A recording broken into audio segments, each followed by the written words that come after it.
বন্ধুত্ব চাইলে রুশ তেল কেনা বন্ধ করুন, পুতিনের সঙ্গ ছাড়ুন। ভারতের প্রধানমন্ত্রী নরেন্দ্র মোদীর প্রতি মার্কিন প্রেসিডেন্ট ডোনাল্ড ট্রাম্পের বার্তাটা ছিল অনেকটা এরকম, কিন্তু কথা শোনেননি মোদী, যে কারণে শাস্তি হিসেবে ভারতীয় পণ্যে 50% শুল্কের বোঝা চাপান ট্রাম্প। সেই ইস্যুর সমাধান না করে উল্টো পুতিনকে 4 ডিসেম্বর নিজ দেশে স্বাগত জানাচ্ছেন মোদী। তেল আমদানি থেকে শুরু করে প্রতিরক্ষা চুক্তির বিষয়ে করছেন দেন দরবার, যা অবধারিতভাবেই পশ্চিমাদের জন্য উদ্বেগের। এই উদ্বেগ কিভাবে দূর করবেন মোদী? একই সঙ্গে পশ্চিম ও রাশিয়ার সঙ্গে সম্পর্ক বজায় রেখে সূক্ষ্ম রশির উপর হাঁটবেন, সেই কঠিন পরীক্ষাই এবার মোদীর সামনে, যেখানে তীক্ষ্ণ দৃষ্টি ওয়াশিংটনের। পুতিনের ভারত সফরে খুঁটিনাটি জানাবো আপনাদের, সঙ্গে আছি আমি রঞ্জু ইফতেখার।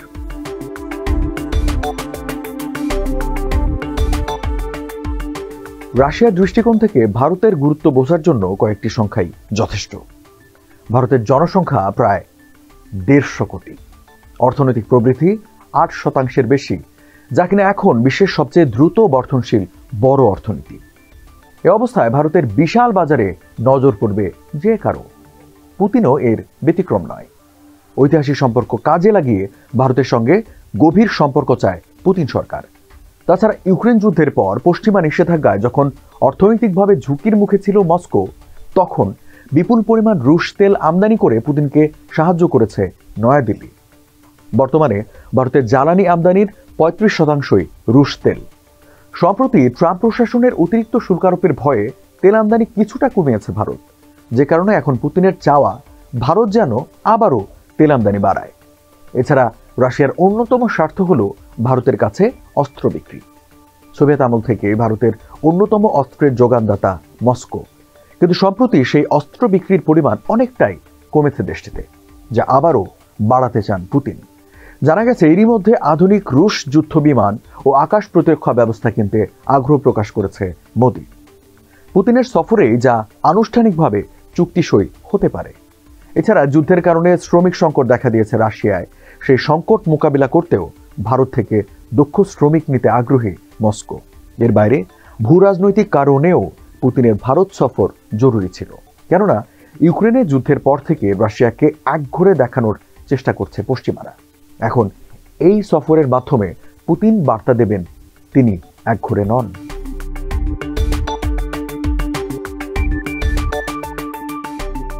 যুক্তরাষ্ট্রের সঙ্গে চলমান বাণিজ্য আলোচনার মধ্যেই পুতিনকে নিজ দেশে ডেকে আনা মোদির জন্য কঠিন এক কূটনৈতিক পরীক্ষা, কেননা ইউক্রেন যুদ্ধে মস্কোকে সহায়তা করার জন্য ভারতকে দায়ী করে আসছে পশ্চিমা বিশ্ব। এ অবস্থায়ও পুতিনের সঙ্গে ঘনিষ্ঠ সম্পর্ক রাখছেন মোদী। ফলে মোদীকে হাঁটতে হবে সূক্ষ্ম রশির উপর দিয়ে, যাতে পুতিনের সঙ্গেও সম্পর্ক স্বাভাবিক রাখা যায়, সেই সঙ্গে যুক্তরাষ্ট্র ও ইউরোপের সঙ্গেও সম্পর্ক নষ্ট না হয়। দিল্লি ভিত্তিক think tank global trade research initiative বলছে, নিজের স্বাধীনতা রক্ষা করে ওয়াশিংটনের চাপ ও মস্কোর উপর নির্ভরতার মধ্যে ভারসাম্য রাখাই ভারতের সবচেয়ে বড় চ্যালেঞ্জ।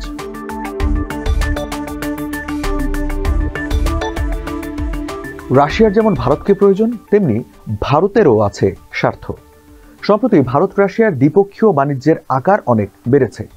2020 সালে যে বাণিজ্যের পরিমাণ ছিল মাত্র $8.1 বিলিয়ন, সেটা 2025 সালের মার্চ নাগাদ দাঁড়িয়েছে $68.72 বিলিয়ন। আর এই বাণিজ্য বৃদ্ধির মূল কারণ রাশিয়ার কাছ থেকে সস্তায় তেল কেনা।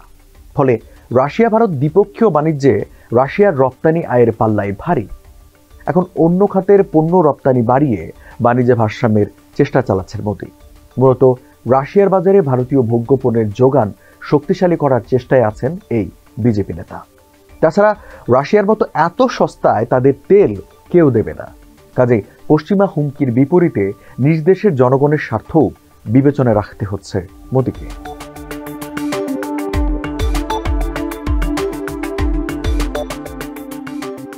যুক্তরাষ্ট্র, চীন ও রাশিয়া এই তিন পক্ষের সঙ্গে সম্পর্ক বজায় রাখতে কৌশল অবলম্বন করছে মোদী সরকার।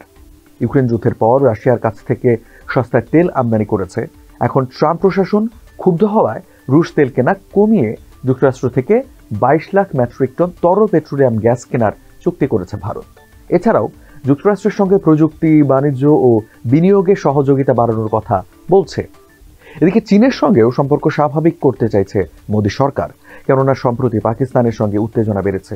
এই অবস্থায় চীনের সঙ্গে উত্তেজনা বাড়লে তা সামাল দেওয়া কঠিন, যে কারণে চীনের ঘনিষ্ঠ মিত্র রাশিয়ার কাছ থেকে অস্ত্র আমদানিও বাড়াতে চাইছে দেশটি। সেই সঙ্গে নিজ দেশে প্রতিরক্ষা শিল্প গড়তে ও বিভিন্ন দেশ থেকে অস্ত্র কিনতে চাইছে নয়াদিল্লি। তবে রাশিয়ার কাছ থেকে এখন ভারতের চাওয়া উন্নত S-500 আকাশ প্রতিরক্ষা ব্যবস্থা ও Su-57 পঞ্চম প্রজন্মের যুদ্ধবিমান, কেননা প্রতিপক্ষ পাকিস্তান ইতোমধ্যেই চীনের J-35 স্টেলথ যুদ্ধবিমান কিনেছে। এছাড়া পুতিনকে আমন্ত্রণ জানানোর মধ্য দিয়ে মোদি পশ্চিমা বিশ্ব ও চীনকে জানান দিতে চান তার হাতে তৃতীয় বিকল্প আছে। তবে পুতিনের সঙ্গে সম্পর্কের ব্যাপারে সতর্ক করেছেন অবজারভার রিসার্চ ফাউন্ডেশন ORF ফেলো নন্দন উন্নিকৃষ্ণান। তার ভাষ্য, যতক্ষণ পর্যন্ত যুক্তরাষ্ট্রের সঙ্গে বাণিজ্য চুক্তি চূড়ান্ত না হচ্ছে ততক্ষণ ভারতের খুব সতর্ক থাকা দরকার। এই কঠিন সময়ে নতুন কোনো বিরোধ তৈরি করা ঠিক হবে না।